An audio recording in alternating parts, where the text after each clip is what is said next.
En 1406, un prince de la dynastie Ming nommé Zhu Su a publié un livre spécifiquement conçu pour sauver un empire entier de la menace de la famine. Il s'intitulait Herbier de secours contre la famine, servant de manuel de survie pour les périodes où les récoltes échouaient, où les réserves de céréales étaient épuisées et où le gouvernement s'effondrait. Une plante particulière apparaissait sur presque chaque page. Ce n'était pas parce qu'elle contenait le plus de calories ou parce qu'elle pouvait être stockée le plus longtemps, mais parce qu'elle réalisait une action que la biologie suggère qu'un légume ne devrait pas faire. Elle marchait. Zhu Su l'appelait l'oikong, l'oignon qui pousse dans les histoires. Il la décrivit ainsi. Au sommet des feuilles, il y a 4 ou 5 petits oignons qui poussent en 3 ou 4 couches. Cette plante n'attendait pas d'être récoltée par des mains humaines. Elle n'attendait pas d'être replantée par les agriculteurs. Elle se replantait elle-même chaque année, pour toujours. Pendant 600 ans, elle a nourri des familles à travers les guerres civiles, les famines et l'effondrement agricole total. Elle ne nécessitait aucun achat annuel et aucune permission officielle. Mais aujourd'hui, vous ne la trouverez pas dans un seul supermarché. Vous ne la trouverez pas dans les champs agricoles industriels. C'est parce qu'au XXe siècle, nous avons construit un système alimentaire qui considère la nourriture gratuite comme un problème à résoudre. Aujourd'hui, nous ouvrons le dossier sur l'oignon patate, la plante qui marche littéralement à travers votre jardin, et explorons pourquoi une industrie de 481 millions de dollars a besoin que vous oubliez même son existence. Pour comprendre pourquoi nous avons perdu cette plante, il faut d'abord comprendre comment elle enfreint les règles établies. Pensez aux oignons que vous achetez habituellement au supermarché. Ils font pousser un bulbe sous terre, ils envoient une tige florale, ils produisent des graines. Vous récoltez ces graines, les stockez et les plantez à nouveau au printemps suivant. C'est un cycle strictement annuel. Acheter, planter, récolter et répéter. L'oignon patate, connu scientifiquement sous le nom d'Allium proliferum, ne joue pas ce jeu. Au lieu de produire une fleur, la tige fait pousser une grappe de minuscules bulbilles de la taille d'une bille. Elles poussent en étages, les uns sur les autres, atteignant parfois 3 ou 4 couches de hauteur, exactement comme Zhu Su l'a décrit il y a 6 siècles. Mais à mesure qu'elles se gorgent d'énergie, elles deviennent lourdes. La tige commence à plier sous le poids. Elle s'arque sur 60 cm, puis 90 cm, jusqu'à ce que, hop, elle touche le sol. Au moment où ces petits bulbes touchent le sol, ils envoient immédiatement des racines. Et voilà, vous avez une nouvelle parcelle d'oignons à 1 mètre de l'endroit où vous aviez commencé. Au printemps suivant, ces nouvelles plantes se redressent. Elles fructifient, elles tombent, et elles avancent d'1 mètre supplémentaire. Elles marchent littéralement à travers votre jardin, sans demander de permission, sans nécessité de catalogue de semences, et sans avoir besoin de vous du tout. Les botanistes pensent qu'elle est originaire de quelque part entre l'Inde et le Pakistan. Les Romains l'ont transportée vers l'ouest. Les commerçants l'ont finalement introduite en Chine. En 1790, elle poussait dans les jardins de chalets anglais et américains. Et pendant 2 siècles, elle y est restée. Les bulbes souterrains sont comestibles. Les pousses vertes sont comestibles. Les bulbilles aériennes sont comestibles. Vous pouvez la récolter en mars, en mai ou en octobre. Toutes ces parties sont utilisables en toute saison pendant des décennies. Un seul achat donne des oignons infinis. Alors demandez-vous, si cette plante a nourri des familles pendant 6 siècles, pourquoi a-t-elle disparu? La réponse n'est pas biologique, elle est mécanique. En 1900, la culture commerciale de l'oignon a commencé à s'industrialiser. Les agriculteurs ont cessé de planter pour les gens et ont commencé à planter pour les machines. Ils avaient besoin d'équipements capables de gérer de vastes champs, récoltant des oignons par tonnes. Les moissonneuses mécaniques, les équipements de calibrage et les coupe-feuilles capables de trancher le feuillage en quelques secondes sont devenus la norme. Mais les machines sont stupides. Elles ont des exigences très spécifiques. Elles ont besoin d'uniformité. Chaque bulbe doit avoir la même taille pour passer à travers une machine de calibrage conçue pour des standards de 3 pouces. Elles ont besoin de prévisibilité. La récolte doit avoir lieu un jour précis afin que les équipes puissent être planifiées et que l'équipement puisse passer au champ suivant. Plus important encore, elles ont besoin d'une tige qui se tienne droite afin qu'une coupe-feuille mécanique puisse trancher le feuillage en un seul passage. L'oignon patate échoue à chacun de ces tests. Ces bulbes sont de tailles différentes, allant de la taille d'une bille à 0,5 à 3 cm de diamètre. Ils sont beaucoup trop petits pour les machines de calibrage commercial conçues pour des bulbes uniformes de 3 pouces. Son temps de récolte est continu. Vous cueillez les pousses au printemps, les bulbilles en été et les bulbes souterrains en automne. Il n'y a pas un seul jour de récolte où une moissonneuse mécanique peut passer et tout ramasser en une seule fois. De plus, les tiges ne se tiennent pas droites, elles se plient, elles s'enracinent, elles marchent. Une coupe-feuille mécanique conçue pour trancher les sommets à une hauteur uniforme détruirait la moitié de la récolte. Dans les années 1950, des entreprises comme Topper et Palmer ont construit des moissonneuses spécialisées qui coûtaient des centaines de milliers de dollars. Ces machines pouvaient soulever, étêter, retirer les débris et charger les oignons simultanément en quelques secondes. Mais elles ne fonctionnaient que sur un seul type d'oignon, l'annuel. Celui qui reste en place, celui qui coopère. En 1974, Lee Shukneck & Sons avait conçu un système total de récolte mécanique de l'oignon. Toute l'industrie disposait de coupe-feuilles mécaniques, d'endaineurs et de moissonneuses avec guidage GPS. Dans le langage de l'agriculture industrielle, l'oignon patate n'était pas seulement inefficace, il était incompatible. Ils n'ont donc jamais été cultivés commercialement. Ils ont été laissés dans les jardins de chalets et en marge chez les amateurs, qui ne se souciaient pas des calendriers de récolte. Mais les machines ne représentent que la moitié de l'histoire. Le véritable tueur, c'est l'argent. En 2024, le marché mondial des semences d'oignons était évalué à 481 millions de dollars. Il devrait atteindre 677 millions de dollars d'ici 2031. Ce n'est pas la valeur des oignons, c'est la valeur des semences.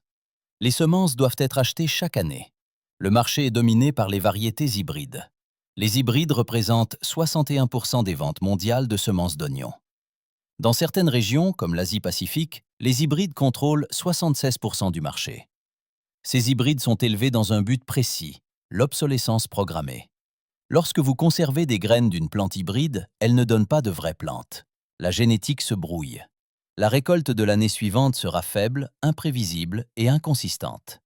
Cela force l'agriculteur à retourner chez le semencier chaque printemps, le portefeuille à la main, pour acheter la prochaine fournée. C'est le modèle commercial parfait. Les revenus récurrents sont le fondement d'une industrie de 481 millions de dollars.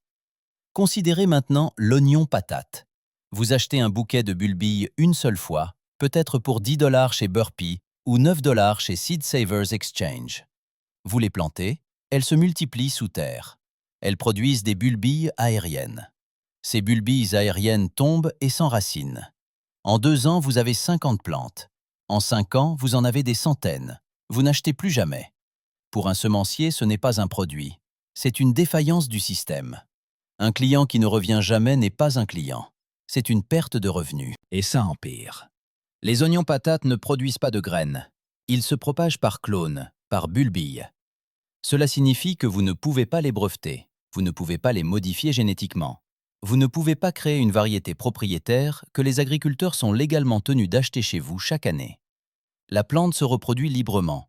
Elle se propage de jardinier en jardinier, de génération en génération, complètement en dehors du système commercial de semences.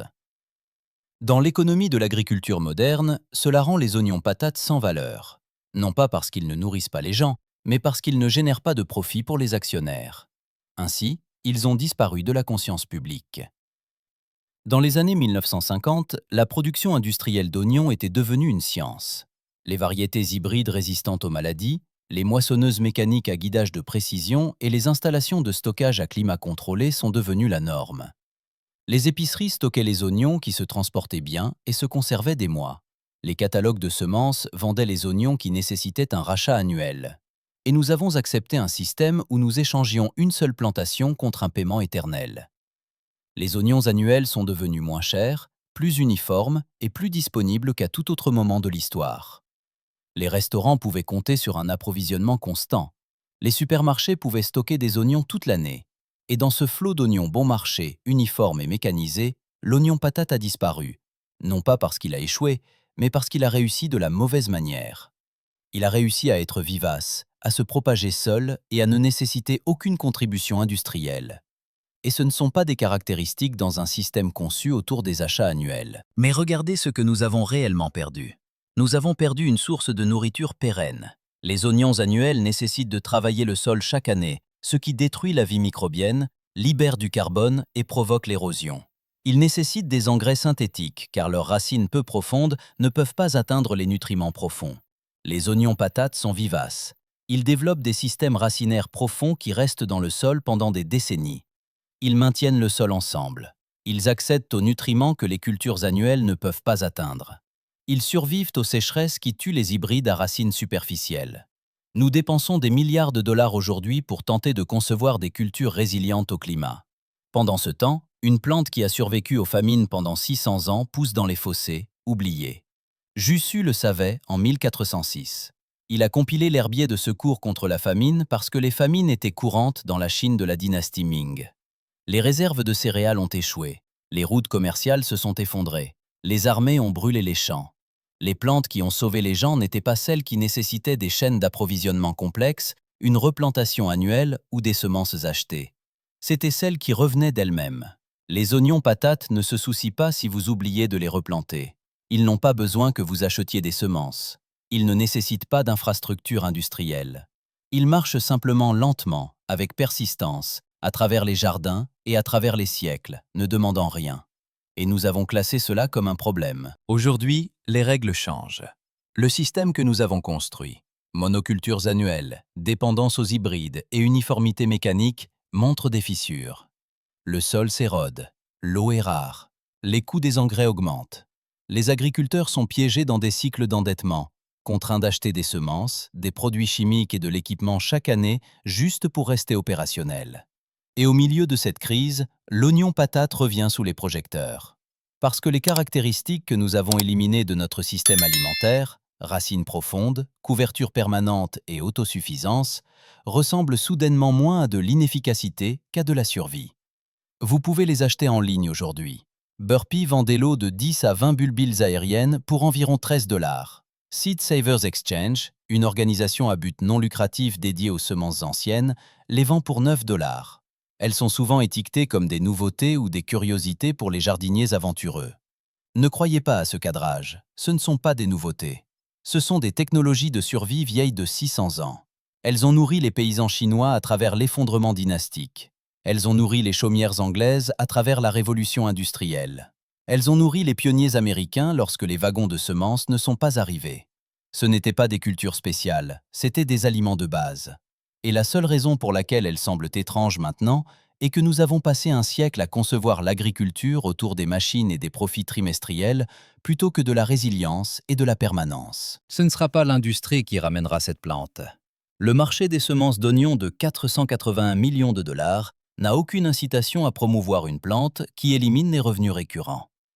Cela viendra de vous, des jardiniers, des propriétaires exploitants et des gens qui plantent 10 bulbilles ce printemps et se réveillent 5 ans plus tard avec une parcelle qui les nourrit pour toujours. Cela viendra des gens qui réalisent que la technologie agricole la plus avancée n'est pas l'agriculture de précision, la modification génétique ou les tracteurs guidés par GPS. C'est une plante qui prend soin d'elle-même. Si vous plantez des oignons patates ce printemps, ils reviendront l'année prochaine et l'année d'après et l'année d'après. Vos enfants s'en nourriront, peut-être vos petits-enfants aussi, non pas parce que vous avez continué à replanter, mais parce que la plante ne vous l'a jamais demandé. La dynastie Ming est tombée, l'Empire romain s'est effondré, la révolution industrielle a mécanisé le monde. Et à travers tout cela, l'oignon patate a continué à marcher lentement, avec persistance, nourrissant quiconque le laissait rester. Un seul achat, des oignons infinis pour toujours. Ce n'est pas un produit. C'est une promesse écrite dans des racines qui refusent de mourir. Si cette histoire a changé votre façon de regarder les légumes simples de votre jardin, veuillez vous abonner à notre chaîne et aimer cette vidéo. Nous nous consacrons à découvrir l'histoire et la technologie de survie que le monde moderne a essayé d'enterrer ou de mécaniser jusqu'à l'extinction. Certaines plantes attendent la permission de pousser, mais d'autres marchent simplement. Rejoignez-nous alors que nous plantons les graines du futur. La prochaine archive de connaissances oubliées s'ouvrira bientôt.